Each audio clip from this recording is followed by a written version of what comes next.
ಸಂದೇಶವನ್ನ ನಿಮ್ಮೊಂದಿಗೆ ಹಂಚಿಕೊಂಡೆ. ನೆನಪಿದೆಯಾ ಏನ್ ಮಾತಾಡದೆ ಓದುವಾಗ ಅಂತ ಹೇಳಿ? ಸ್ತೋತ್ರ. ಯಾವುದು? ರಕ್ಷಣೆ ದೇವರ ದಯೆ ಅಲ್ವಾ? ರಕ್ಷಣೆ ಹೇಗೆ ಬಂತ ನಮಗೆ? ದೇವರ ದಯೆ. ಅಂದ್ರೆ ನಾವು ರಕ್ಷಣೆ ಹೊಂದೋದಕ್ಕೆ ನಾವು ಯಾವುದೇ ತರವಾಗಿರುವಂತ ಉತ್ತಮ ಕೆಲಸಗಳನ್ನ ನಾವು ಮಾಡಲಿಲ್ಲ, ಅಥವಾ ದೇವರು ನಮ್ಮನ್ನ ರಕ್ಷಿಸುವಾಗ ನಮಗೆ ಸ್ತೋತ್ರ ಏನಾಗ್ಲಿಲ್ಲ, ನಮಗೆ ನಮ್ಮ ಹತ್ರ ಇರುವಂತ ಯಾವ್ದಾದ್ರೂ ಒಂದು ಕ್ವಾಲಿಟಿನ ನೋಡಿ ದೇವರೇನ್ ಮಾಡ್ಲಿಲ್ಲ, ನಮ್ಮನ್ನ ರಕ್ಷಿಸಲಿಲ್ಲ. ದೇವರು ನಮ್ಮನ್ನ ರಕ್ಷಿಸುವಾಗ ಗಮನಿಸಬೇಕು, ನಮ್ಮ ದೇವರು ಗೊತ್ತು, ನಾವು ಅಲ್ಪರೇ ಎಂಬುದಾಗಿ ದೇವರು ಗೊತ್ತು.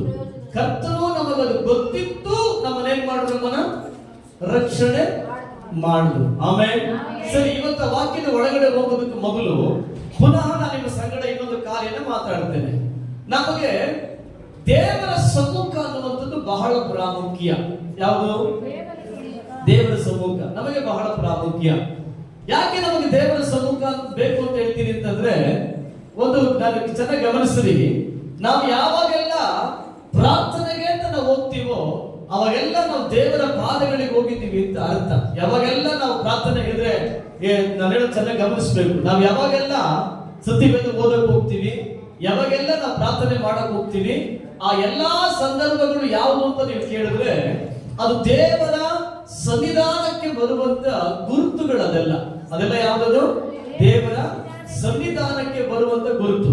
ನಿಮಗೆ ಚೆನ್ನಾಗಿ ಗೊತ್ತು, ಅಪೊಸ್ತಲ ಕೃತ್ಯಗಳಲ್ಲಿ 10ನೇ ಅಧ್ಯಾಯದಲ್ಲಿ ನಾವು ಓದ್ತೇವೆ, ಕೊರ್ನೇಲಿಯ ಪೇತ್ರನ ಬಳಿ ಹೇಳ್ತಾನೆ, ದೇವರ ಸಮ್ಮುಖದಲ್ಲಿ ಕಾದಿದ್ದಾಗ. ಅಂದ್ರೆ ಕೊರ್ನೇಲಿಯ ಹೇಳ್ತಾನೆ, ನಾನು ದೇವರ ಸಮ್ಮುಖದಲ್ಲಿ ಕಾದಿದ್ದೆ. ಅಂದ್ರೆ ದೇವರ ಸಮ್ಮುಖದಲ್ಲಿ ಕಾದಿದ್ದೆ ಅಂತಂದ್ರೆ ಕೊರ್ನೇಲಿಯ ಎಲ್ಲಿ ಕಾಯ್ದಿದ್ರು? ಅವರ ಮನೆ ಒಳಗಡೆ ತಾನು, ತನ್ನ ಕುಟುಂಬ, ತನ್ನೊಂದಿಗಿದ್ದಂತೆ ಕೆಲಸ ಮಾಡುವಂತವರು, ತನ್ನ ಬಂಧು ಬಳಗ ಎಲ್ಲರೂ ಕೂಡ ಎಲ್ಲಿದ್ದಾರೆ? ದೇವರ ಸಮ್ಮುಖದಲ್ಲಿ ನಾವಿದ್ದೀವಿ ಅಂತ ಹೇಳಿ 10ನೇ ಅಧ್ಯಾಯದಲ್ಲಿ ಕೊರ್ನೇಲಿಯ ಹೇಳುತ್ತಾನೆ. ಅಂದ್ರೆ ದೇವರನ್ನ ಸಂಧಿಸೋದಕ್ಕೆ ನಾವು ಬರುವಂತ ಪ್ರತಿ ಸ್ಥಳ ಅದು ನಮಗೆ ದೇವರ ಸಮ್ಮುಖದಂತೆ ಇರುತ್ತದೆ. ನಾವು ಯಾವಾಗೆಲ್ಲ ದೇವರನ್ನು ಸಂಧಿಸೋದಕ್ಕೆ ಅಂತ ನಾವು ತೀರ್ಮಾನಿಸ್ತೇವೋ, ನಾವು ಯಾವಾಗೆಲ್ಲ ಪ್ರಾರ್ಥನೆಗೆ ಅಂತ ನಿರ್ಧಾರ ಮಾಡ್ತೇವೋ, ನಾವು ಯಾವಾಗೆಲ್ಲ ಗಮನಿಸಿ ಸತ್ಯವೇದ ಓದೋದಕ್ಕೆ ಅಂತ ತೀರ್ಮಾನ ಮಾಡ್ತೇವೋ, ಯಾವಾಗೆಲ್ಲ ನಾವು ದೇವರ ಆಲಯದ ಒಳಗಡೆ ಬರ್ತೇವೋ ಗಮನಿಸಬೇಕು, ಅದು ನಮಗೆ ದೇವರ ಸಮ್ಮುಖವಾಗಿರುತ್ತದೆ. ಆಮೇಲೆ ಅದಕ್ಕೆ ದಾವೀದ ನಮಗೆ ಹೇಳ್ತಾನೆ, ದೇವರೇ ನಿನ್ನ ಸಮ್ಮುಖದ ನಮಗೇನಿದೆ?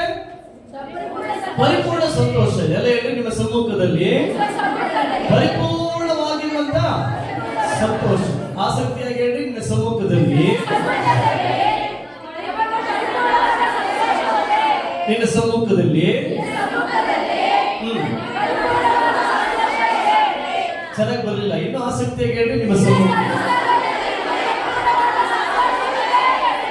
ಸರಿ, ಇನ್ನು ಸ್ವಲ್ಪ ಧ್ವನಿಗೊಟ್ಟು ಹೇಳ್ರಿ. ಇನ್ನೂ ಒಂದ್ಸರಿ ಜೋರಾಗಿ ಹೇಳ್ರಿ.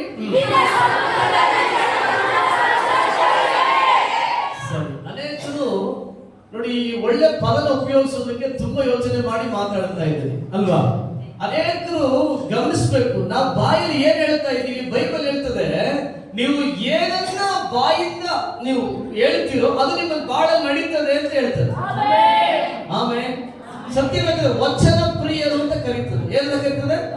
ವಚನ ಪ್ರಿಯರು ಅಂತ ಕರೀತದೆ. ಈಗ ವಚನ ಪ್ರಿಯರು ತಾನು ಏನು ಮಾತಾಡ್ತಾನೋ ಅದನ್ನೇ ಅನುಭವಿಸುವಂತ ಬೈಬಲ್ ಹೇಳ್ತದೆ. ಈಗ ನಿನ್ನ ಸಮ್ಮುಖದಲ್ಲಿ ಪರಿಪೂರ್ಣ ಸಂತೋಷ, ನಾವು ಈ ಪದನ ನಮ್ಮ ಬಾಯಿಂದ ಹೊರಗೆ ಹಾಕುವಾಗ ನಮ್ಮ ಬಾಳ ಏನಾಗ್ತದೆ? ಆ ಸಂತೋಷ ನಮ್ಮ ಬದುಕಲ್ಲಿ ಉಂಟಾಗ್ತದೆ. ಆಮೇಲೆ ಹಾಗಾಗಿ ನಾವೇನ್ ಮಾಡ್ಬೇಕು? ದೇವರ ವಾಕ್ಯನ ನಮ್ಮ ಬಾಯಿಂದ ನಾವು ಅಧಿಕವಾಗಿ ಹೊರಗಡೆ ಆಗ್ತಾನೆ ಇರಬೇಕು. ನಮ್ಮ ಬಾಯಿಂದ ದೇವರ ವಚನ ಏನ್ ಮಾಡ್ತಾ ಇರ್ಬೇಕು? ನಾವು ಉಚ್ಚಾರಣೆ ಮಾಡ್ತಾನೆ ಇರ್ಬೇಕು, ಮಾತಾಡ್ತಾನೆ ಇರ್ಬೇಕು, ಹೇಳ್ತಾನೆ ಇರ್ಬೇಕು. ನಾನು ಬಹಳ ದಿನಗಳ ಹಿಂದೆ ಒಂದು ಸಾಕ್ಷಿ ಕೇಳಿದ್ದೆ. ಇದು ಯಾರ್ದೋ ಏನು ಅಷ್ಟ ನನಗೆ ಐಡಿಯಾ ಇಲ್ಲ, ಬಟ್ ಯಾರೋ ಒಂದು ಸೇವಕರು ನಾನು ಒಂದ್ಸಲಿ ಶಿವಮೊಗ್ಗದಲ್ಲಿ ಒಂದು ಕಡೆ ಸಂದೇಶ ಕೊಡೋಕೆ ಅಂತ ಹೇಳಿ ಒಂದು ಸಭೆಗೆ ಹೋಗಿದ್ದಾಗ ಅಲ್ಲಿ ಒಬ್ಬರು ಸಂದೇಶ ಕೊಡೋ ಟೈಮಲ್ಲಿ ಒಂದು ಸಾಕ್ಷಿ ಹೇಳಿದ್ರು. ಒಂದ್ಸಲಿ ಒಂದು ಇಬ್ಬರು ಸೇವಕರು ಯಾವುದೋ ಒಂದು ಭಾಗದಲ್ಲಿ ಸೇವೆ ಮಾಡಕ್ಕೆ ಅಂತ ಹೇಳಿ ಹೋಗಿದ್ದಾಗ, ಸ್ತೋತ್ರ ಗಮನಿಸ್ರಿ, ಸೇವೆ ಮಾಡಕ್ ಹೋಗಿರೋ ಜಾಗದಲ್ಲಿ ಒಂದೇ ರೂಮನ್ನ ಇಬ್ಬರಿಗೂ ಕೊಟ್ಟಿದ್ರು ಸೇವಕರಿಗೆ. ಒಂದು ಹಿರಿಯ ಸೇವಕರು, ಇನ್ನೊಂದು ಯವನಸ್ಥ ಸೇವಕರು. ಇಬ್ಬರು ಒಂದು ಕಡೆ ಒಂದೇ ರೂಮ್ ಅಲ್ಲಿ ಇಬ್ಬರು ತಂಗಿದ್ರಂತೆ. ತಂಗಿದ್ದಾಗ ಬೆಳಗ್ಗೆ 5 ಗಂಟೆಗೆ ಒಂದು ಹಿರಿಯ ದೇವ ಮನುಷ್ಯ ಎದ್ದುಬಿಟ್ಟು ಬೆಳಗ್ಗೆ ಸ್ನಾನ ಮಾಡಿ ಕನ್ನಡಿ ಮುಂದೆ ನಿಂತುಕೊಂಡು ಅವರು ವಾಚನಿಗೆ ತಗೊಂಡು ತಲೆ ಬಸ್ತಾ ಇದ್ರಂತೆ. ಯೆಹೋವನ ಕುರುಬನು, ನಾನು ಕೊರತೆ ಪಡೆದು ಅಂತ ಹೇಳ್ಕೊಂಡು ತಲೆ ಬಸ್ತಾ ಇದ್ರಂತೆ.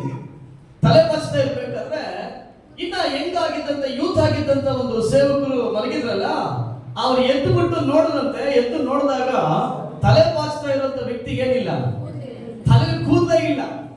ಆದ್ರೆ ವಾಚನಿಗೆ ತಗೊಂಡು ಕನ್ನಡಿ ನೋಡ್ಕೊಂಡು ಏನ್ ಮಾಡ್ತಾರೆ, ತಲೆ ಬಾಚ್ತಾವ್ರಂತೆ. ಯೆಹೋವನ ಕುರುಬನು, ನಾನು ಕೊರತೆ ಪಡಲು ತಲೆ ಬಾಚ್ತಾ ಇದ್ರಂತೆ.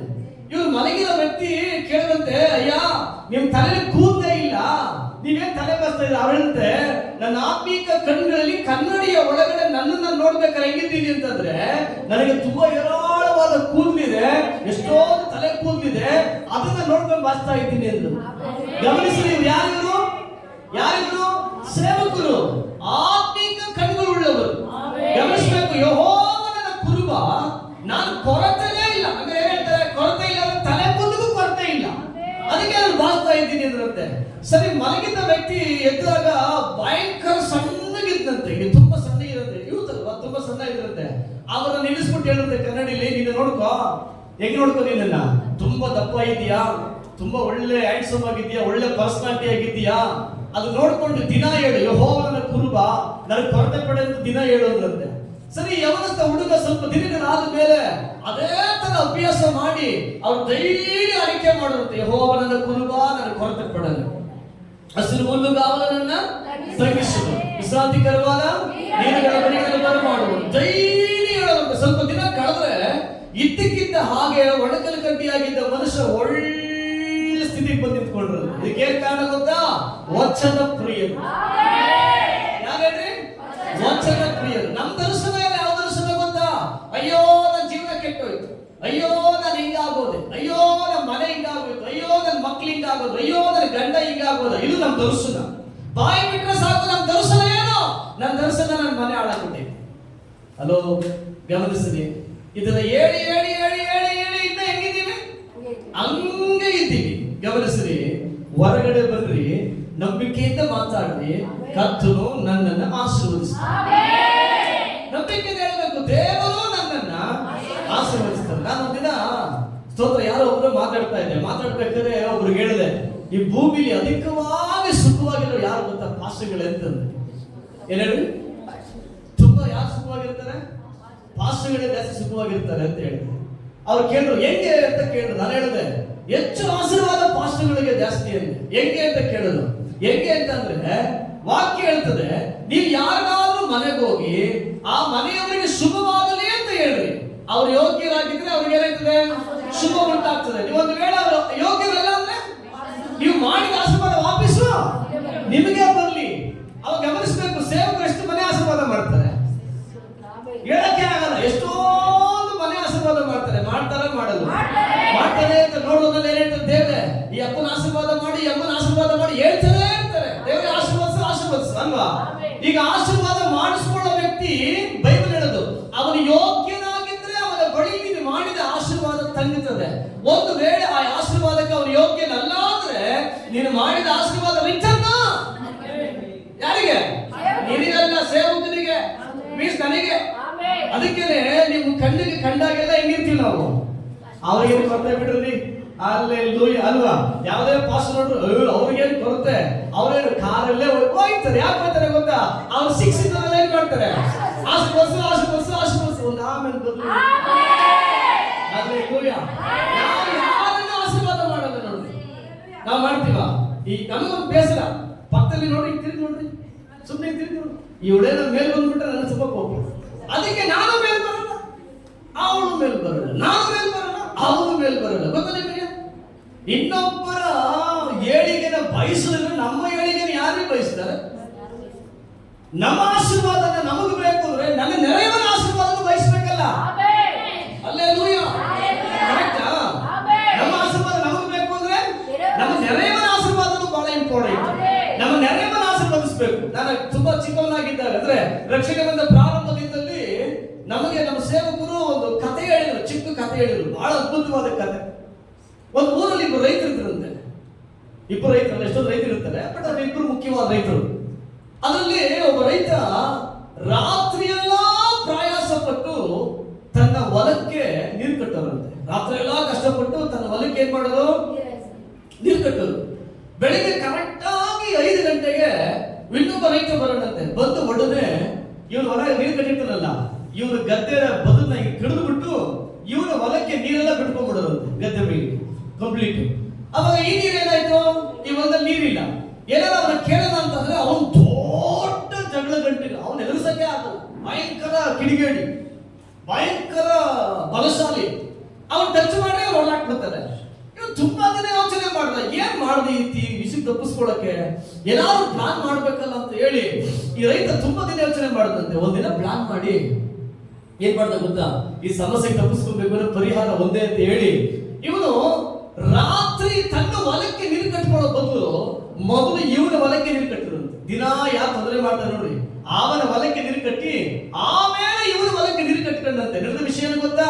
ಬೆಳಗ್ಗೆ 5 ಗಂಟೆಗೆ ಬಂದು ನೋಡ್ದ, ಏನ್ ಜಗಳನೇ ಮಾಡಂಗಿಲ್ಲ, ಬದಲೇ ಕಡೆಯಿಲ್ಲ. ಯಾಕೆಂದ್ರೆ ಹೊಲದಲ್ಲಿ ಅಲ್ಲಿ ನೀರಿದೆ. ಈ ಮನುಷ್ಯನಿಗೆ ಏನು ಕೇಡು ಮಾಡಲಿಲ್ಲ. ಇವನು ಪಾಡಿಗೆ ಇವನು ಹೋದ, ಅವನ ಪಾಡಿಗೆ ಅವನು ಹೋದ. ನಾನು ಏನು ಕೇಳ್ತಾ ಇದ್ದೀನಿ ಅಂತಂದ್ರೆ, ಕೆಲವು ಸಮಯ ನಾವು ಆಶೀರ್ವಾದವಾಗಿರ್ಬೇಕು ಅಂದ್ರೆ, ನಾವು ನೆಮ್ಮದಿಯಾಗಿರ್ಬೇಕು ಅಂದ್ರೆ, ನಾವು ಸಂತೋಷವಾಗಿರ್ಬೇಕು ಅಂದ್ರೆ ನಮ್ಮ ಗಮನಿಸಬೇಕು, ಪಕ್ಕದಲ್ಲಿರೋರು ಎದುರಿಗಿರೋರು ಮೊದಲು ಚೆನ್ನಾಗಿರ್ಬೇಕು. ಅವ್ರು ಸರಿ ಆಗ್ಬಿಟ್ರೆ ನಾವು ಕಡ್ಡಾಯ ಆಶೀರ್ವಾದ ಹೊಂದ್ಕೊಂತೀವಿ. ಅರ್ಥ ಆಯ್ತಾ ನಿಮ್ಗೆ? ಇನ್ನೂ ಅರ್ಥ ಆಗಿಲ್ಲ ಅಂದ್ರೆ ನಾನು ನಿಮ್ಗೆ ಇನ್ನೊಂದು ವಿಷಯ ಹೇಳ್ಕೊಡ್ತೀನಿ. ನಾವು ಒಂದು ಕಡೆ ಸೀಟ್ ಮೇಲೆ ಬಾಡಿಗೆ ಇದ್ದು, ನಮ್ಮ ಮನೆಗೂ ಪಕ್ಕದ ಮನೆಗೂ ಒಂದೇ ಒಂದು ಗೋಡೆ, 4 ಅಂಗಲದ ಒಂದು ಸಣ್ಣ ಗೋಡೆ. ಈ ಪಕ್ಕದ ಮನೆಯಲ್ಲಿ ದಿನ ಜಗಳ ಆಡೋದು. ಜಗಳ ಆಡ್ಬೇಕಾದ್ರೆ ಗೋಡೆಗೆ ಏಟ್ ಬಿದ್ರೆ ದಿಮ್ ಶಬ್ದ ಬರೋದಲ್ಲ. ಆ ಶಬ್ದಕ್ಕೆ ಎಷ್ಟೋ ರಾತ್ರಿ ನಾವು ನಿದ್ದೆನೇ ಮಾಡಿಲ್ಲ. ಅವ್ರು ಠಿಮೀರಿಂದ ಹೊಡೆದಾಗ ನಾವೆಲ್ಲ ಏನ್ ಮಾಡ್ಬೇಕು ಗೊತ್ತಾ? ಠಿಮೀರ್ ಎದ್ಬಿಡ್ತಿದ್ದೋ. ಎದ್ಬಿಟ್ಟು ಒಂದೇ ಆತಂಕ, ಅವ್ರು ಸುಮ್ಮನೆ ಜಗಳ ಆಡ್ತಾ ಇರ್ಲಿಲ್ಲ. ಅವ್ರು ಹೇಳೋರು, ಸಾಯಿಸ್ಬಿಡ್ತೀನಿ ನೋಡ್ಕೋ, ಚುಚ್ಚಿಬಿಡ್ತೀನಿ ನೋಡ್ಕೋ, ಶಬ್ದ.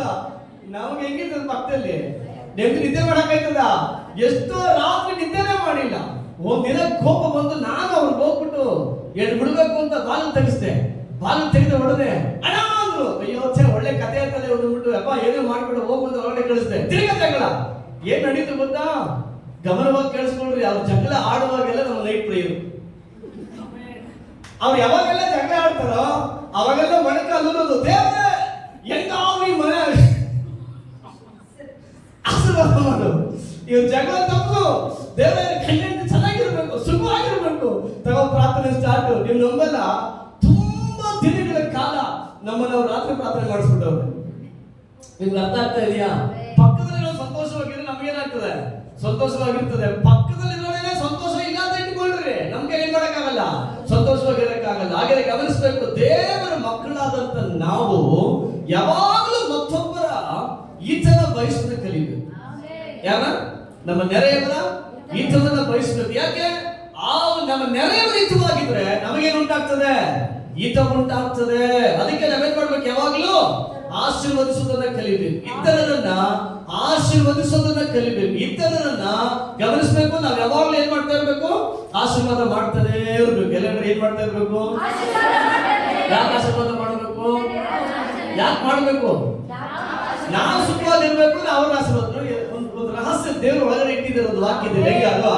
ನೀವು ಯಾರ ಮನೆ ವಾಯಿಸಿಲ್ಲ ಮನಸಾರೆ ಆಶೀರ್ವಾದ ಮಾಡಿರಿ. ಅವರು ಸುಮ್ಮನೆ ಅಲ್ಲ, ಒಳಗೊಂದು ಹೊರಗೊಂದು ಇಟ್ಕೊಂಡಲ್ಲ, ಮನಪೂರ್ವಕವಾಗಿ ಅವ್ರನ್ನ ಆಶೀರ್ವಾದ ಮಾಡಬೇಕು. ದೇವರೇ, ಈ ಮನೆಯನ್ನು ನಾನು ಮನಪೂರ್ವಕವಾಗಿ ಆಶೀರ್ವಾದ ಮಾಡ್ತೀನಿ. ಗಮನಿಸ್ರಿ, ನಾನು ಎಂದು ಸುಖವಾಗಿರ್ಬೇಕು ಅಂತ ಬಯಸ್ತೀನೋ ಆ ಎಲ್ಲಾ ಸುಖಗಳು ಯಾರು ಉಂಟಾಗ್ಬೇಕು?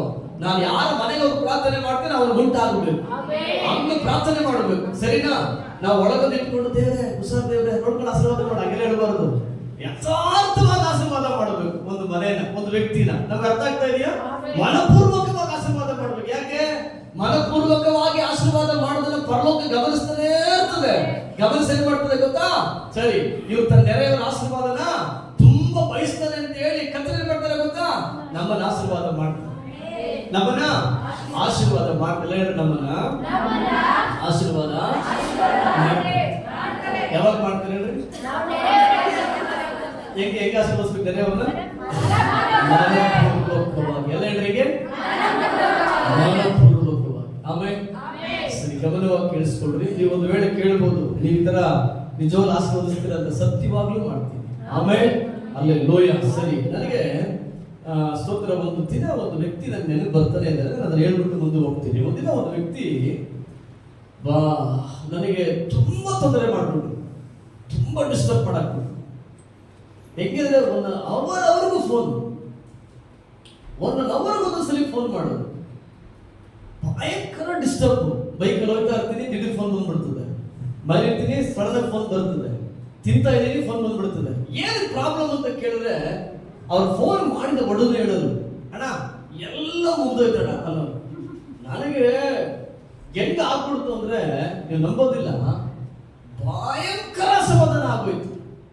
ನೇರ ಹೋದೆ, ಮಣಕಾಲು ಊರಿದೆ, ನಾನು ದೇವ್ರಿಗೆ ಹೇಳಿದೆ, ನೋಡು ನನಗೆ ಸಮಾಧಾನ ಬೇಕು ಅಂದ್ರೆ ಮೊದಲು ಅಪ್ಪನ ಆಸ್ವಾದ.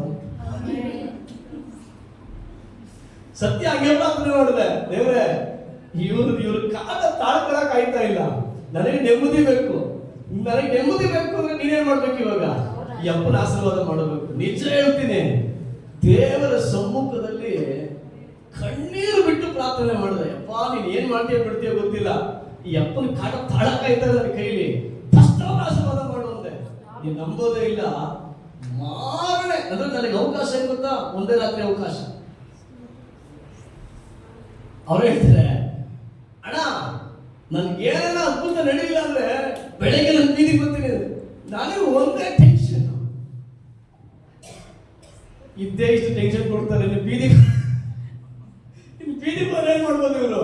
ಪ್ರಾಣ ತೆಗೆದು ಬಿಡ್ತಾರೆ ಅಂತ ಹೇಳಿ ರಾತ್ರಿ ಎದ್ದು ದೇವ್ರ, ನೀವು ನಂಬಲ್ಲ, ನೈಟ್ 12 ಗಂಟೆ ಮೊಣಕಾಲೂರಿ ದೇವ್ರಿಗೆ ಹೇಳಿದೆ, ಕಣ್ಣೀರು ಬರ್ತಾನೆ ಐತೆ. ಹೇಳಿದೆ ದೇವ್ರಿಗೆ, ಹೆಂಗನ ಮಾಡು, ಬೆಳಗ್ಗೆ ಅವ್ರು ಆಶೀರ್ವದಿಸಿರ್ಬೇಕು. ನೀನು ಹೇಳಿದ ಕಾರ್ಯ ಏನು ಗೊತ್ತಾ? ದೇವ ಕೃಪೆಯಿಂದ ಅವತ್ತು ಬೆಳಗ್ಗೆ ಅವ್ರಿಗೊಂದು ಅದ್ಭುತ ನಡೀತು.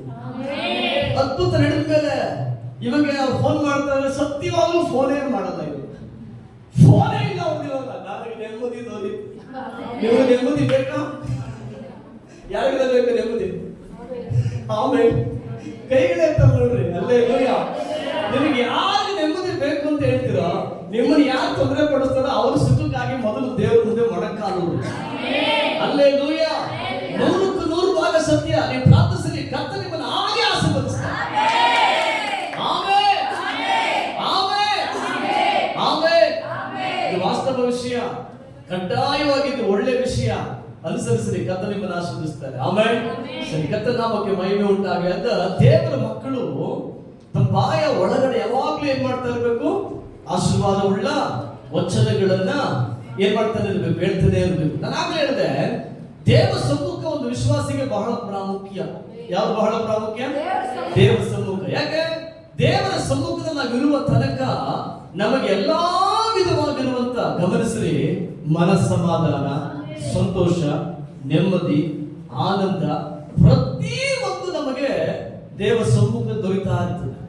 ನಾವು ದೇವ ಸಮ್ಮುಖವನ್ನ ಬಿಟ್ಟು ಹೊರಗೆ ಬಂದ ಒಳಗೆ ಎಲ್ಲಿಗೆ ಬರ್ತೀವಿ ಗೊತ್ತಾ? ನಾವು ಪ್ರಪಂಚದ ಒಳಗಡೆ ಪ್ರವೇಶ ಮಾಡ್ತೀವಿ. ನಾವೆಷ್ಟು ಸಮಯ ಪ್ರಾರ್ಥನೆ ಮಾಡ್ತೀವೋ ಅಷ್ಟು ಸಮಯ ದೇವ ಸಮ್ಮುಖದಲ್ಲಿ ಇರೋದಕ್ಕೆ ಸಮಾನ. ಅದ್ರ ಒಳಗಡೆ ನಾವಿದ್ದಾಗ ನಮ್ಗೆ ಯಾವ ಟೆನ್ಷನ್ ಇರಲ್ಲ. ನಮ್ಗಿರೋ ಟೆನ್ಷನ್ ಒಂದೇ ಒಂದು, ಕರ್ತನ ನೋಡಿ ಏನ್ ಮಾಡ್ತೀವಿ? ಮನಪೂರ್ವಕವಾಗಿ ಸ್ತೋತ್ರ ಮಾಡ್ತಾ ಇರ್ತೀವಿ. ಈಗ ನೋಡ್ರಿ, ದೇವಸ್ಥಾನದಲ್ಲಿ ಕೂತಿದ್ದೀವಿ, ನಮ್ಗೆ ಟೆನ್ಷನ್ ಇದೆಯಾ? ಏನ್ ಟೆನ್ಷನ್ ಇಲ್ಲ. ನಮ್ಗಿರೋ ಟೆನ್ಷನ್ ಒಂದೇ ಒಂದು. ಇವಾಗ ಏನು? ದೇವರ ಒಟ್ಟಿಗೆ ಏನ್ ಮಾತಾಡ್ತಾರೆ, ದೇವರು ನಮ್ಗೆ ಏನ್ ಹೇಳ್ತಾರೆ ಅಲ್ವಾ? ನಮ್ಮನ್ನ ಕುರಿತು ದೇವರು ಏನ್ ಮಾಡಕ್ ಹೋಗ್ತಾರೆ? ನಾನು ದೇವರಿಂದ ಆಶೀರ್ವಾದ ಹೊಂದಬೇಕು, ಬಿಡುಗಡೆ ಹೊಂದಬೇಕು. ನಮಗೆ ಲೌಕಿಕವಾದ, ಅಂದ್ರೆ ನಾನು ಹೇಳ್ತಾರೆ ಪ್ರಾಪಂಚಿಕವಾದ ಯಾವುದೇ ತರವಾಗಿರುವಂತ ಟೆನ್ಷನ್ಗಳು ನಮಗೆ ಇಲ್ಲ. ನಾವು ದೇವಸ್ಥಾನದಲ್ಲಿ ಕೂತಿದ್ದೀವಿ, ನಿಮಗೆ ಗೊತ್ತಾ? ಸಭೆ ಮುಗಿದ ಒಡನೆ, ಬಾಗಿಲ ಕಾಲಿಟ್ಟ ಒಡನೆ ನಾವೆಲ್ಲಿ ಪ್ರವೇಶ ಮಾಡ್ತಾ ಇದೀವಿ ಗೊತ್ತಾ? ಪ್ರಪಂಚದ ಒಳಗಡೆ ಪ್ರವೇಶ ಮಾಡ್ತಾ ಇದ್ದೀವಿ. ಕಾಲಿಟ್ಟ ಒಡನೆ ನಮ್ಮನ್ನ ಬಿಟ್ಟು ದೂರ ನಿಂತಿದ್ದಂತ ಎಲ್ಲಾ ಸಮಸ್ಯೆಗಳು ಪುನಃ ನಮ್ಮ ಬಳಿ ಬಂದ್ಬಿಡ್ತವೆ. ಯಾರಿಗೆ ಅರ್ಥ ಆಗ್ತದೆ? ಪುನಃ ನಮ್ಮ ಬಳಿ ಬಂದ್ಬಿಡ್ತಾವೆ ಅವೆಲ್ಲ.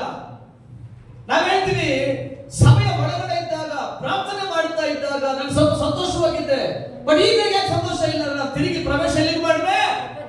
ಪ್ರಪಂಚದ ಒಳಗಡೆ. ನೀನು ಪ್ರಪಂಚದ ಒಳಗಡೆ ಪ್ರವೇಶ ಮಾಡಿದ ಮೇಲೆ ನಿನ್ನದೇ ಆಗಿರುವಂತ ಒಂದು ಹೋರಾಟ ನಿನಗೆ ಪ್ರಾರಂಭಗೊಳ್ಳುತ್ತದೆ. ನಿನ್ನದೇ ಆಗಿರುವಂತ, ಗಮನಿಸಿ, ಸಮಸ್ಯೆ ಒಂದು ಪ್ರಾರಂಭಗೊಳ್ಳುತ್ತದೆ. ನೀನು ಅದರ ಸದಸ್ಯ ಆಗಬೇಕು, ನೀನು ಅದನ್ನು ವ್ಯವಹರಿಸೇ ಆಗಬೇಕು, ನೀನು ಅದನ್ನ ನಿರ್ವಹಿಸೇ ಆಗಬೇಕು. ಬೇರೆ ಆಪ್ಷನ್ ಇಲ್ಲ ನಿನಗೆ, ಅದರಲ್ಲಿ ನಿಭಾಯಿಸಲೇಬೇಕು. ಉದಾಹರಣೆಗೆ ಬಾಡಿ ಕಟ್ಟಲೇಬೇಕಾ? ಕಟ್ಟಲೇಬೇಕು. ನೀರು ಬಿಲ್ ಕಟ್ಟಲೇಬೇಕಾ? ಕಟ್ಟಲೇಬೇಕು. ಕರೆಂಟ್ ಬಿಲ್ ಕಟ್ಟಲೇಬೇಕಾ? ಕಟ್ಟಲೇಬೇಕು. ಸ್ಕೂಲ್ ಫೀಸ್ ಕಟ್ಟಲೇಬೇಕಾ? ಕಟ್ಟಲೇಬೇಕು. ನಮ್ಗೆಲ್ಲ ಅರ್ಥ ಆಗ್ತಾ ಇದೆಯಾ? ಇದೆಲ್ಲ ನಾವು ಪ್ರಾರ್ಥನೆ ಎಂದು ಹೊರಬಂದ ಒಡನೆ ಇವೆಲ್ಲವೂ ಅನುಸರಿಸಬೇಕಾಗಿರುವಂತ ನಿರ್ವಹಿಸಬೇಕಾದ ಜವಾಬ್ದಾರಿ. ಎಲ್ಲ ಅಂತೀರ? ಕಡ್ಡಾಯ ಜವಾಬ್ದಾರಿ. ಕುಟುಂಬ ನಡೆಸಬೇಕು, ಕುಟುಂಬದ ಅಗತ್ಯಗಳು ಪೂರೈಸಬೇಕು. ಇವೆಲ್ಲ ಯಾವುದು? ನಮ್ಮ ಜವಾಬ್ದಾರಿಗಳು. ಈಗ ನಾವು ಪ್ರಾರ್ಥನೆ ಬಿಟ್ಟು ಈಚೆ ಬಂದ ಒಡನೆ ನಾವೆಲ್ಲಿ ಪ್ರವೇಶ ಮಾಡ್ತೀವಿ ಗೊತ್ತಾ? ನಮ್ಮ ಜವಾಬ್ದಾರಿಗಳ ಒಳಗಡೆ ಪ್ರವೇಶ ಮಾಡ್ತೀವಿ. ಈ ಜವಾಬ್ದಾರಿಗಳನ್ನ ನಾವು ಸರಿಯಾದ ರೀತಿಯಲ್ಲಿ ನಿರ್ವಹಿಸಬೇಕು ಅಂತಂದ್ರೆ ನಾವು ಹೆಚ್ಚು ಸಮಯ ಪ್ರಾರ್ಥನೆ ಒಳಗಡೆ ಕೂತ್ಕೋಬೇಕು. ನಾವು ಅಧಿಕ ಪ್ರಾರ್ಥನೆ ಒಳಗಡೆ, ಅಧಿಕ ವಾಕ್ಯದ ಒಳಗಡೆ ಕೂತ್ಕೊಂಡ ಏನ್ ನಡೀತದೆ? ನಮ್ಮ ಜವಾಬ್ದಾರಿಗಳನ್ನ ನಾವು ಹೇಗೆ ಹಗುರವಾಗಿ ನಿರ್ವಹಿಸಬೇಕು ಅನ್ನುವಂತ ಎಲ್ಲಾ ಚಲವಾಗಿರುವಂತ ಗಮನಿಸಿ ಬಲನ, ಕೃಪೆಯನ್ನ, ಜ್ಞಾನವನ್ನ ದೇವರು ನಮಗೆ ದಯಪಾಲಿಸುತ್ತಾರೆ. ಹಲ್ಲೆಲೂಯಾ. ಆಸಕ್ತಿ ಆಮೇಲೆ ನಾವು ಎಷ್ಟು ದೇವರ ಬಳಿ ಸಮಯ ಕಳೀತೀವೋ ಅಷ್ಟು ನಮಗೆ ಬೇಕಾಗಿರುವಂತ ಎಲ್ಲಾ ವಿಧವಾಗಿರುವಂತ ಗಮನಿಸಬೇಕು. ಕರ್ತನು ಬಲ ನಮಗೆ ಕೊಡುತ್ತಾರೆ. ಅದಕ್ಕೆ ಪೌಲ ಹೇಳ್ತಾರೆ, ನನ್ನನ್ನು ಬಲಪಡಿಸುವ ಕ್ರಿಸ್ತನಿಂದ ಎಲ್ಲವನ್ನು ಮಾಡಿ ಮುಗಿಸುವೆನು ಅಲ್ವಾ? ದೇವರು ವಾಕ್ಯ ಹೇಳ್ತದೆ, ನನ್ನನ್ನು ಬಲಪಡಿಸುವುದರಲ್ಲಿ ಇಟ್ಟುಕೊಂಡು ನಾನೆಲ್ಲವನ್ನು ಮಾಡಲು ಶಕ್ತನಾಗಿದ್ದೇನೆ. ಅದನ್ನು ಗಮನಿಸಿ, ಇಟ್ಟುಕೊಂಡು ಯಾರಲ್ಲಿ? ಕ್ರಿಸ್ತನಲ್ಲಿ ಇದ್ದುಕೊಂಡು, ಅವರ ಪ್ರಸನ್ನತೆಯಲ್ಲಿ ಇದ್ದುಕೊಂಡು, ಅವರ ಅಭಿಷೇಕದಲ್ಲಿ ಇದ್ದುಕೊಂಡು, ಅವರ ಜೊತೆಗೆ ಇದ್ದುಕೊಂಡು ನಾನು ನಿರ್ವಹಿಸಬೇಕಾದ ಎಲ್ಲಾ ಕಾರ್ಯಗಳನ್ನ ನಿರ್ವಹಿಸುವುದಕ್ಕೆ ದೇವರೇ ನಮಗೆ ಬಲವನ್ನು ಕೊಡುತ್ತಾರೆ. ಯಾಕೆ ನಮಗೆ ಬಲ ಕೊಡುತ್ತಾರೆ? ದೇವರೇ ನಮಗೆ ಬಲ ಕೊಡುತ್ತಾರೆ. ನಮಗೆ ವಾಕ್ಯ ನಾವು ಓದಿದ್ದೀವಿ, ಧರ್ಮೋಪದೇಶ ಕಂಡ 8ನೇ ಅಧ್ಯಾಯ 18ನೇ ವಚನ ಬಂತು. ದೇವರೇ ನಮಗೆ ಏನು ಕೊಡುತ್ತಾರೆ? ಬಲವನ್ನು ಕೊಡುತ್ತಾರೆ. ಯಾರು? ದೇವರೇ ನಮಗೆ ಬಲ ಕೊಡುತ್ತಾರೆ. ಆಮೇಲೆ ಕೀರ್ತನೆಗಳು 9ನೇ ಅಧ್ಯಾಯದಲ್ಲಿ ವಾಕ್ಯ ಹೇಳ್ತದೆ, ಯೆಹೋವನು ತನ್ನ ಜನಗಳಿಗೆ ಬಲವನ್ನು ಕೊಡುತ್ತಾರೆ. ಹಾಗೆ ಗಮನಿಸಿರಿ, ನಾವು ನಿರ್ವಹಿಸಬೇಕಾದ ಲೋಕದ ಎಲ್ಲಾ ಕಾರ್ಯಗಳನ್ನ ನಿರ್ವಹಿಸಬೇಕಾಗಿರುವಂತ ಸಮಸ್ತಕ್ಕೂ ನಮಗೆ ದೇವರು ಬಲ ಕೊಡುತ್ತಾರೆ. ಯಾವಾಗ ನಮಗೆ ದೇವರು ಬಲ ಕೊಡುತ್ತಾರೆ? ನಾವು ಅವರ ಸನ್ನಿಧಾನದಲ್ಲಿದ್ದಾಗ. ಆಮೆನ್. ನಮಗೆ ದೇವರ ಸಮ್ಮುಖ ಬಹಳ ಪ್ರಾಮುಖ್ಯ. ದೇವರ ಮಕ್ಕಳೇ ಚೆನ್ನಾಗಿ ಗಮನಿಸಿರಿ, ದೇವರ ಸಮ್ಮುಖವನ್ನ ಕಳ್ಕೊಂಡ್ಬಿಡ್ಬೇಡ್ರಿ, ದೇವರ ಸಾಹಿತ್ಯವನ್ನ ನಷ್ಟ ಮಾಡ್ಕೋಬೇಡ್ರಿ, ದೇವರ ಸ್ನೇಹನ ಕಳ್ಕೋಬೇಡ್ರಿ. ಯಾಕೆ? ನಮಗೆ ಈ ಲೋಕದಲ್ಲಿ ಯಾವುದನ್ನೆಲ್ಲ ನಾವು ನಿಭಾಯಿಸಬೇಕು, ಯಾವುದನ್ನೆಲ್ಲ ಸರಿ ಮಾಡಬೇಕು, ಯಾವುದನ್ನ ಕಟ್ಟಬೇಕು, ನಾವು ಹೇಗೆ ನಡ್ಕೊಳ್ಳಬೇಕು, ಎಲ್ಲದಕ್ಕೂ ನಮಗೆ ದಯ ದೊರೆಯದೆ ದೇವ ಸಮ್ಮುಖದಿಂದ. ಆಮೆನ್. ಯಾವುದರಿಂದ? ದೇವರ ಸಮ್ಮುಖದಿಂದ. ಆಮೆನ್. ಒಂದು ಆಸಕ್ತಿಯಾಗಿ ಹೇಳ್ರಿ, ಎಲ್ಲಿಂದ? ಸಮ್ಮುಖದಿಂದ. ಆಮೆನ್. ಗಮನಿಸ್ರಿ, ಒಂದು ವಾಕ್ಯ ಭಾಗನ ಓದಿರಿ ದಯವಿಟ್ಟು. ಯೆಶಾಯ 2ನೇ ಅಧ್ಯಾಯ 3ನೇ ವಚನ. ಯೆಶಾಯ 2ನೇ ಅಧ್ಯಾಯ 3ನೇ ವಚನ. 2:3 ವೇಗವಾಗಿ ಓದೋಣವಾ? ಬನ್ನಿರಿ ಯೆಹೋವನ ಪರ್ವತಕ್ಕೆ ಯಾಕೋಬ್ಯರ ದೇವರ ಮಂದಿರಕ್ಕೆ ಹೋಗೋಣ. ಆತನು ತನ್ನ ಮಾರ್ಗಗಳ ವಿಷಯವಾಗಿ ನಮಗೆ ಬೋಧನೆ ಮಾಡುವನು. ಗಮನಿಸಿ, ದೇವರ ವಾಕ್ಯ ಹೇಳ್ತದೆ, ಚೆನ್ನಾಗಿ ಗಮನಿಸಿ. ನಾನು ನಿಮಗೆ ಇನ್ನೊಂದು ಈಸಿ ಟ್ರಾನ್ಸ್ಲೇಷನ್ ಓದ್ತೇನೆ, ಕೇಳಿಸ್ಕೊಳ್ಳಿ. ಹೊರಟು ಬಂದು ಬಹು ಜನಾಂಗದವರು ಬನ್ನಿರಿ, ಯೆಹೋವನ ಪರ್ವತಕ್ಕೆ, ಯಾಕೋಬ್ಯರ ದೇವರ ಮಂದಿರಕ್ಕೆ ಹೋಗೋಣ. ಆತನು ತನ್ನ ಮಾರ್ಗಗಳ ವಿಷಯವಾಗಿ ನಮಗೆ ಬೋಧನೆ ಮಾಡುವನು, ನಾವು ಆತನ ದಾರಿಗಳಲ್ಲಿ ನಡೆಯುವೆವು ಎಂದು ಹೇಳುವರು. ಯಾಕೆಂದರೆ ಚಿಯೋನಿನಿಂದ ಧರ್ಮೋಪದೇಶವು, ಯೆರೂಸಲೇಮಿನಿಂದ ಯೆಹೋವನ ವಾಕ್ಯವು ಹೊರಡುವವು. ಗಮನಿಸಿರಿ, ದೇವರ ವಾಕ್ಯ ಹೇಳ್ತದೆ, ಯೆಹೋವನ ಸನ್ನಿಧಾನಕ್ಕೆ ಯಾಕೆ ಬರಬೇಕು ಅಂತಂದ್ರೆ, ಯೆಹೋವನ ಸನ್ನಿಧಿಯಿಂದ ನಮಗೆ ಧರ್ಮೋಪದೇಶ ಉಂಟಾಗ್ತದೆ. ಏನುಂಟಾಗ್ತದೆ? ದೇವರ ಆಲಯದಲ್ಲಿ ಏನುಂಟಾಗ್ತದಂತೆ? ಆತನ ಉಪದೇಶ ನಮ್ಮನ್ನು ಏನ್ ಮಾಡ್ತದೆ? ನಾವು ನಡೆಯಬೇಕಾದ ಮಾರ್ಗವನ್ನು ನಮಗೆ ತೋರ್ಪಡಿಸ್ತದೆ. ಪ್ರಪಂಚದಲ್ಲಿ ಎಲ್ಲಾದ್ರೂ ಹೋಗ್ರಿ, ನಿಮಗೆ ಕರ್ತನ ವಾಕ್ಯ ಉಪದೇಶ ದೊರೆಯುತ್ತದ? ದೇವರ ವಾಕ್ಯ ಪಾರಾಯಣ ನಿಮಗೆ ದೊರೆಯುತ್ತದ? ಎಲ್ಲೂ ಸಿಕ್ಕಲ್ಲ. ನೀವು ಕರ್ತನ ವಾಕ್ಯ ಕೇಳಬೇಕು ಅಂದ್ರೆ ದೇವರ ಧರ್ಮೋಪದೇಶವನ್ನ ಗಮನಿಸಬೇಕು, ನೀವು ತಿಳ್ಕೊಳ್ಬೇಕು. ಎಲ್ಲಿ ಬರಬೇಕು? ನೀವು ಯಾಕೋಬ್ಯರ ದೇವರ ಮಂದಿರಕ್ಕೆ ಬರಬೇಕು. ಅಂದ್ರೆ ದೇವರ ಆಲಯದ ಒಳಗಡೆನೆ ಬರಬೇಕು. ದೇವರ ಆಲಯದಲ್ಲಿ ಮಾತ್ರನೇ ನಮಗೆ ಏನ್ ಸಿಕ್ಕೋದು? ಕರ್ತನ ಧರ್ಮೋಪದೇಶ. ಆಮೇಲೆ ದೇವರ ವಾಕ್ಯ ನಮಗೆ ಏನ್ ಮಾಡ್ತದೆ? ಅದು ನಮ್ಮನ್ನ ಮಾರ್ಗ ನಡೆಸ್ತದೆ. ಗಮನಿಸ್ರಿ, ದೇವರ ಆಲೋಚನೆ ಎಲ್ಲರಿಗೂ ದೊರೆಯೋದಿಲ್ಲ. ಯಾರು ದೊರೆಯುತ್ತದೆ ಗೊತ್ತಾ? ಅವರ ಮಂದಿರಕ್ಕೆ ಬರೋದಕ್ಕೆ ಮಾತ್ರನೇ ದೇವರ ಆಲೋಚನೆ ದೊರೆಯೋದು. ನೀವೆಲ್ಲ ಹೇಳ್ತೀರಾ, ಸಭೆಗೆ ಹೋದ್ರಾಯ್ತು, ಹೋಗ್ಲಿಲ್ಲ ಆಯ್ತು, ಹಂಗಲ್ಲ. ದೇವರ ಆಲಯಕ್ಕೆ ಬಂದ್ರೇನೆ ನಾವು ನಡೆಯಬೇಕಾದಂತ ಗಮನಿಸಬೇಕು ಉಪದೇಶ ನಮಗೆ ದೊರೆಯೋದು. ನಾವು ಜೀವಿಸಬೇಕಾಗಿರತಕ್ಕಂಥ ಜೀವಿತನ ಜೀವಿಸೋದಕ್ಕೆ ಬೇಕಾಗಿರುವಂತ ಆಲೋಚನೆ ದೊರೆಯೋದು. ಗಮನಿಸ್ರಿ, ದೇವ ಸಮ್ಮುಖ ಇಲ್ವಾ? ನಮಗೆ ಆಲೋಚನೆ ಇಲ್ಲ. ನಡೆಯಬೇಕಾದ ಮಾರ್ಗ ನಮಗೆ ಗೊತ್ತಾಗಲ್ಲ. ಯಾಕೆ ನಮಗೆ ಅದು ಗೊತ್ತಾಗದೆ ಇದ್ದಾಗ ನಾವೇನ್ ಮಾಡ್ತೀವಿ ಗೊತ್ತಾ? ನಮ್ಮ ಮನಸ್ಸಿಗೆ ಬಂದ ಹಾಗೆಲ್ಲ ಅಲಿತದೇ ಇರ್ತೀವಿ. ನಮ್ಗೆ ಎಲ್ಲಿ ಹೋಗ್ಬೇಕು, ಏನ್ ಮಾಡ್ಬೇಕು, ಹೇಗಿರ್ಬೇಕು ನಮ್ಗೇನು ಗೊತ್ತಾಗಲ್ಲ. ಏನ್ ಮಾಡ್ತೀವಿ? ಅಲಿತದೇ ಇರ್ತೇವೆ. ಚೆನ್ನಾಗಿ ಗಮನಿಸ್ರಿ. ಬಟ್ ದೇವರ ವಾಕ್ಯ ನಮಗೆ ಹೇಳ್ತದೆ, ಯಾಕೋಬ್ಯರ ದೇವರ ಮಂದಿರಕ್ಕೆ ಬರುವಂತ ಮನುಷ್ಯನಿಗೆ ಏನಿದೆ? ಆಲೋಚನೆ. ನಾವು ಅನೇಕ ಸಮಯ ಹೇಳ್ತೀವಿ, ನಾನು ಪ್ರೇಯರ್ ಮಾಡ್ತಾ ಇದ್ದೆ, ದೇವರಿಗೆ ಆಲೋಚನೆ ಕೊಟ್ರು. ಈ ಆಲೋಚನೆ ಎಲ್ಲಿ ಕೊಟ್ರು? ಅವರ ಸಮ್ಮುಖದಲ್ಲಿ ಇದ್ದಾಗ ಕೊಟ್ಟರು ಅಲ್ವಾ? ಅವರ ಸಮ್ಮುಖದಲ್ಲಿ ಇದ್ದಾಗ ನನ್ನ ಯಾವುದೇ ಇಕ್ಕಟ್ಟೊಳಗಡೆ ಇದ್ದೆ, ನಾನು ಹೆಂಗ್ ಹೊರಗೆ ಬರಬೇಕು ಅಂತ ಗೊತ್ತಾಗ್ಲಿಲ್ಲ. ಆದ್ರೆ ಪ್ರಾರ್ಥನೆ ಮಾಡಿದೆ, ಇಕ್ಕಟ್ಟಿಂದ ಹೊರಬರೋಕೆ ದೇವರು ಸಹಾಯ ಮಾಡಿದ್ರು. ಹೆಂಗ್ ಸಹಾಯ ಮಾಡಿದ್ರು? ಅವರ ಸಮ್ಮುಖಕ್ಕೆ ನೀನು ಹೋದಾಗ ನಿನಗೆ ಪರಿಹಾರ ದೊರೆಯುತ್ತಾ ಇದೆ. ಪರಿಹಾರ ಇಲ್ವಾ? ಡೋಂಟ್ ವರಿ, ಅವರ ಸಮ್ಮುಖಕ್ಕೆ ಬಾ, ನಿನಗೆ ಪರಿಹಾರ ದೊರೆಯುತ್ತದೆ. ಹಲ್ಲೆಲೂಯ. ನಮ್ಗೆ ಅರ್ಥ ಆಗ್ತಾ ಇದೆಯಾ? ಎಲ್ಲಾ ವಿಧವಾದಂತ ಗಮನಿಸಬೇಕು, ಎಲ್ಲ ವಿಧವಾದ ಸಮಸ್ಯೆಯ ಪರಿಹಾರ ಸ್ಥಳ ಯಾವುದು ಗೊತ್ತಾ? ಅವರ ಸಮ್ಮುಖ. ಯಾವ ಸಮ್ಮುಖ? ದೇವರ ಸಮ್ಮುಖ. ಆಮೇಲೆ ದೇವ ಮನುಷ್ಯ ಒಂದು ಹಾಡನಾಡು, ನಿನ್ ಸಮ್ಮುಖವೇ ನನ್ನ ಭಾಗ್ಯವೇ, ನಿನ್ ಸಮ್ಮುಖವೇ ನನ್ನ ಭಾಗ್ಯವೇ, ಓಡಿ ಬಂದೆ ನಿನ್ನ ಕಾಣಲು, ಓಡಿ ಬಂದೆ ನಿನ್ನ ಕಾಣಲು, ನಿನ್ನ ಸ್ವರ ಕೇಳಲು, ನಿನ್ನ ಸ್ವರ ಕೇಳಲು. ರಾಜ ಯೇಸು ರಾಜ, ರಾಜ ಯೇಸು ರಾಜ. ಆಮೆನ್. ಗಮನಿಸ್ರಿ, ದೇವರ ಸಮ್ಮುಖ ಅನ್ನುವಂಥದ್ದು ಬಹಳ ಪ್ರಾಮುಖ್ಯ. ಒಬ್ಬ ಮನುಷ್ಯನ ಜೀವನದ ಎಲ್ಲಾ ವಿಧವಾಗಿರುವಂತ ಸಮಸ್ಯೆಗಳ ಪರಿಹಾರದ ಕೇಂದ್ರ ಬಿಂದು ಯಾವುದು ಅಂದ್ರೆ ದೇವರ ಸಮ್ಮುಖ. ನಾವೇನ್ ಮಾಡ್ತೀವಿ? ಪ್ರಾಬ್ಲಮ್ ಬಂದಾಗ ಅಲ್ಲಿಗೆ ಓಡ್ತೀವಿ, ಇಲ್ಲಿಗೆ ಓಡ್ತೀವಿ ಅಲ್ವಾ?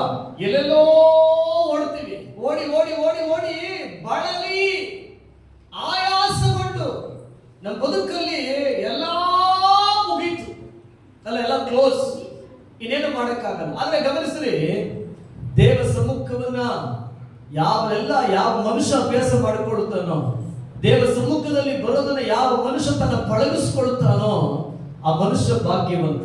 ನಾವೆಲ್ಲ ಬಹಳ ಚೆನ್ನಾಗಿ ದಾವಿದನ ಕುರಿತು ನಾವು ತುಂಬಾ ಸರಿ ಪ್ರಸಂಗಗಳು ಕೇಳಿದ್ದೀವಿ.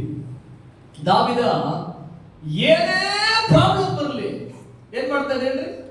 ಮೊದಲು ದೇವ ಸಮ್ಮುಖಕ್ಕೆ ಕೊಡೋಗ್ಬಿಡುದು. ಮೋಸೆ ಏನೇ ಸಮಸ್ಯೆ ಬರಲಿ ಫಸ್ಟ್ ಎಲ್ಲಿ ಕೊಡ್ತಾ ಇದ್ದೆ? ದೇವ ಸಮ್ಮುಖಕ್ಕೆ. ಅವ್ರ ಲೈಫ್ ಎಲ್ಲ ಸಕ್ಸಸ್ ಆಗಿದೆ ಕಾರಣ ಏನು ಗೊತ್ತಾ? ದೇವ ಸಮ್ಮುಖ. ಏನ್ ಮಾಡೋದವ್ರು? ಅಧಿಕವಾಗಿ ದೇವ ಸಮ್ಮುಖನ ಹುಡುಕು. ನಾವೇನ್ ಮಾಡ್ತಾ ಇದೀವಿ ಇವತ್ತು? ದೇವ ಸಮ್ಮುಖನ ಬದುಕಲು ಒಂದು ವೇಳೆ ಕಡಿಮೆ ಆಗಿದ್ರೆ ಸರಿ ಮಾಡ್ಕೋಬೇಕು. ಅದನ್ನ ನಮ್ಮ ಬದುಕಲ್ಲಿ ವೇದನೆಗಳನ್ನ ಕಾಣ್ತಾ ಇದೀವಲ್ಲ, ಇಕ್ಕಟ್ಟುಗಳನ್ನ ಕಾಣ್ತಾ ಇದೀವಲ್ಲ, ಸಮಸ್ಯೆಗಳನ್ನ ಕಾಣ್ತಾ ಇದೀವಲ್ಲ, ನಮ್ಮ ಬಾಳ ಒಳಗಡೆ ಅನೇಕ ವಿಧವಾಗಿರುವಂತ ಬಲವೀನಗಳನ್ನ ಕಾಣ್ತಾ ಇದೀವಲ್ಲ, ಈ ಎಲ್ಲಾವುಗಳ ಪರಿಹಾರ ಎಲ್ಲಿದೆ ಗೊತ್ತಾ? ಅವರ ಸಮ್ಮುಖದಲ್ಲಿ. ಯಾರ ಸಮ್ಮುಖದಲ್ಲಿ? ದೇವ ಸಮ್ಮುಖದಲ್ಲಿ. ನೆಹೆಮೀಯ ಅವನ ಕಾಲಘಟ್ಟದಲ್ಲಿ ಅವನಿಗೆ ಒಂದು ಸುದ್ದಿ ಬರ್ತದೆ. ಏನ್ ಸುದ್ದಿ ಗೊತ್ತಾ? ಯೆರೂಸಲೇಮ್ ಸುಟ್ಟು ಹೋಗಿದೆ, ಪೌಳಿ ಗೋಡೆಗಳೆಲ್ಲ ಬಿದ್ದು ಹೋಗಿದೆ ಅಂತ ಹೇಳಿ ಮೊದಲನೇ ಅಧ್ಯಾಯದಲ್ಲಿ ನೆಹೆಮೀಯನಿಗೆ ಒಂದು ಸಂದೇಶ ಬರ್ತದೆ. ನೆಹೆಮೀಯನಿಗೆ ಸಂದೇಶ ಬಂದ ಒಡನೆ ನೆಹೆಮೀಯ ದೇವ ಸಮ್ಮುಖದಲ್ಲಿ ಹೋಗಿ ಮೊಣಕಾಲು ಹೋಗ್ತಾನೆ. ನೆಹೆಮೀಯನಿಗೆ ದೇವ ಸಂದೇಶ ಕೊಡ್ತಾರೆ ಗೊತ್ತಾ? ನೀನು ಯಾವ ಆಲಯ ಬಿದ್ದು ಹೋಗಿದೆ ಅಂತ ಭಾರಪಟ್ಟು ಆ ಆಲಯವನ್ನ ಕಟ್ಟೋದಕ್ಕೆ ಬೇಕಾಗಿರುವಂತ ಬಲನ ನಾನು ಕೊಡುತ್ತೇನೆ ಅಂತ ಹೇಳಿ ನೆಹೆಮಿಯನ್ನ ದೇವರು ತಿರುಗಿ ಎಬ್ಬರಿಸಿದ್ರೆ ಗೊತ್ತಾ? ಯೆರೂಸಲೇಮಿನ ಪೌಳಿಯ ಒಡಕುಗಳನ್ನ ಕಟ್ಟೋದಕ್ಕೆ. ಹಲ್ಲೆಲೂಯಾ. ಹಾಗೆ ಗಮನಿಸ್ರಿ, ನೆಹೆಮಿಯ ಸುದ್ದಿ ಕೇಳಿದ ಒಡನೆ ನೇರ ಯೆರೂಸಲೇಮಿಗೆ ಹೋಗ್ಲಿಲ್ಲ. ಅವರ ಸುದ್ದಿ ಕೇಳಿದ ಒಡನೆ ಬೈಬಲ್ ಹೇಳ್ತದೆ ಅವರು ಉಪವಾಸವನ್ನ ಮಾಡು ದೇವರ ಸಮ್ಮುಖದಲ್ಲಿ. ದೇವರೇ ನಿನ್ನ ಸಮ್ಮುಖದಲ್ಲಿ ಬಂದು ನಿಂತರು. ಕರ್ತನ ಕರ ಅವನ ಮೇಲೆ ಇಳಿದು ಬಂತು. ದೇವರ ಕರ ಅವನ ಮೇಲೆ ಬಂದು ಹಿಡಿದಾಗ ನೆಹೆಮಿಯ ನೇರವಾಗಿ ರಾಜನ ಅರಮನೆಗೆ, ರಾಜನ ಮನೆಗೆ ಹೋಗ್ತಾನೆ. ನೆಹೆಮಿಯ ಸಾಧಾರಣವಾದ ವ್ಯಕ್ತಿ ಅನ್ಕೋಬೇಡ್ರಿ. ರಾಜನ ಪಾನದಾಯಕ ಪಾತ್ರನ ಯಾವಾಗಲೂ ರಾಜನಿಗೆ ಕೊಡ್ತಾ ಇದ್ದವನು. ಆಮೇಲೆ ಅಲ್ಲಿ ಹೋಗ್ಬೇಕು ಅಂತಂದ್ರೆ ಅದರದ್ದೇ ಆಗಿರುವಂತ ಒಂದು ಕ್ವಾಲಿಟಿ ಇದೆ, ಅದರದ್ದೇ ಆಗಿರುವಂತ ಒಂದು ಯೋಗ್ಯತೆ, ಘನತೆ ಇದೆ. ಯಾರು ಬೇಕೋ ಅವರೆಲ್ಲ ರಾಜನ ಬಳಿಗೆ ಹೋಗಕ್ಕಾಗಲ್ಲ. ನೆಹೆಮಿಯನಿಗೆ ಅಂತ ಒಂದು ದೊಡ್ಡ ಪದವಿ ಇಲ್ಲಿದ್ದ. ಆದ್ರೆ ನೆಹೆಮಿಯ ರಾಜನ ಮುಂದೆ ನಿಂತಾಗ ರಾಜ ಕೇಳ್ತಾನೆ, ನೆಹೆಮಿಯ ಏನಿನ ಮುಖ ತುಂಬಾ ಬಾಡು ಹೋಗಿದೆ, ನಿನ್ನ ಮುಖ ಬಾಡು ಹೋಗೋದಕ್ಕೆ ನಿನಗೆ ಆಲಸ್ಯದ ಕಾಯಿಲೆ ಬಂದಿಲ್ಲ, ನಿನಗೆ ಉಂಟಾಗಿದ್ದು ಮನವೇದನೆ ಏನು ಅಂತ ಕೇಳಿದಾಗ ಗಮನಿಸಿ ನೆಹೆಮಿಯ ಹೇಳ್ತಾನೆ, ದೇವರ ರಾಜ ಅಂತೇಳಿ ಅರಿಕೆ ಮಾಡ್ತಾನೆ. ರಾಜ ಏನು ಗೊತ್ತಾ? ನನ್ನ ಪಿತೃಗಳ ಪಟ್ಟಣ ಸುಟ್ಟು ಹೋಗಿದೆ. ಈ ಮಾತು ಹೇಳಿದ ಒಡನೆ ರಾಜ ಹೇಳ್ತಾನೆ, ನಿನ್ನ ಪಟ್ಟಣ ಕಟ್ಟೋದಕ್ಕೆ ಏನ್ ಬೇಕು ಎಲ್ಲ ಕೊಡ್ತೀನಿ, ತಗೊಂಡೋಗಿ ಪಟ್ಟಣವನ್ನ ಕಟ್ಟು. ನೆಹೆಮಿಯ ಕೂಡಲೇ ತಗೊಳ್ಳಿಲ್ಲ. ಅವ್ರು ಹೇಳ್ತಾನೆ, ಮೊದಲು ದೇವರ ಸಮ್ಮುಖಕ್ಕೆ ಹೋಗಿ ಬರ್ತೀನಿ ಅಂತ ಹೇಳ್ತಾನೆ. ನೀವು ಒಂದನೇ ಓದಿಕೊಡ್ರಿ. ಆಮೇಲೆ ನೆಹೆಮಿಯ ದೇವರ ಸಮ್ಮುಖದಲ್ಲಿ ಹೋಗ್ತಾನೆ, ತಿರುಗಿ ಮೊಣಕಾಲು ಉರ್ತಾನೆ. ಕರ್ತನ ಅಪ್ಪಣೆ ಉಂಟಾಗ್ತದೆ. ಆ ಸಹಾಯನ ತಗೊಂಡೋಗಿ ತಿರುಗಿ ನನ್ನ ಸಿಡಿಲಗೊಂಡಂತ ಏನ್ ಮಾಡು ಮಂದಿರವನ್ನ ಕಟ್ಟಿರುವುದಾಗಿದೆ ಹೇಳ್ತಾರೆ. ಹಾಗೆ ಗಮನಿಸಲಿ, ಪರಿಹಾರ ಎಲ್ಲಿದೆ? ದೇವರ ಸಮ್ಮುಖದಲ್ಲಿ. ಸಭೆಯೇ, ಇವತ್ತು ಬೆಳಗ್ಗೆ ನಾನು ನಿಮಗೆ ಒಂದು ಉನ್ನತವಾಗಿರುವ ಮಾತನ್ನು ಹೇಳ್ತಾ ಇದ್ದೇನೆ. ಆದ್ರೆ ದೇವರ ಸಮ್ಮುಖವನ್ನ ಅಲಸ್ಯ ಮಾಡಬೇಡ್ರಿ, ಅಸಡ್ಡೆ ಮಾಡಬೇಡ್ರಿ. ಇಲ್ಲೇನ್ ಪ್ರಯೋಜನ ಎಂಬುದಾಗಿ ಹೇಳಬೇಡ್ರಿ. ಪ್ರಾರ್ಥನೆ ಅಲ್ಪವಾಗಿ ನಡೆಸಬೇಡ್ರಿ, ಪ್ರಾರ್ಥನೆ ಕೇವಲವಾಗಿ ನಡೆಸಬೇಡ್ರಿ. ರಾತ್ರಿ ಮಲಗಿದ್ದು ಬೆಳಗ್ಗೆ ಜಾವ ಇದ್ದಾಗ ಇದೊಳಗೆ ಮುಂಚೆ ಒಂದು ಸ್ವಪ್ನ, ಒಂದು ಕನಸು ಓಡ್ತಾನೆ ಇತ್ತು ಒಳಗಡೆ. ಏನ್ ಕನಸು ಗೊತ್ತಾ? ನಾನು ಕನಸಿನ ಒಳಗಡೆ ಮಾತಾಡ್ತಾ ಇದ್ದೀನಿ. ಏನಂತಂದ್ರೆ, ದೇವರೇ ನೀನು ಚಿಕ್ಕ ಚಿಕ್ಕ ವಿಷಯಗಳನ್ನು ಕೂಡ ನೀನು ಗಮನಕ್ಕೆ ತಗೊಂಡು ನಾವು ಮಾಡಿದ ಪ್ರಾರ್ಥನೆಗಳನ್ನ ನೀನು ನೆರವೇರಿಸ್ಬಿಟ್ಟಲ್ಲ ಎಂಬುದಾಗಿ ನಾನು ಸ್ವಪ್ನದ ಒಳಗಡೆ ಮಾತಾಡ್ತಾ ಇದ್ದೀನಿ. ಇವತ್ತು ಬೆಳಗ್ಗೆ ಮಾತಿನಿಗೆ ನಾನು ಏನ್ ಹೇಳ್ತೀನಿ ಗೊತ್ತಾ? ದೇವರ ಮಕ್ಕಳು ಗಮನವಾಗಿ ಕೇಳಿಸ್ಕೊಳ್ಬೇಕು.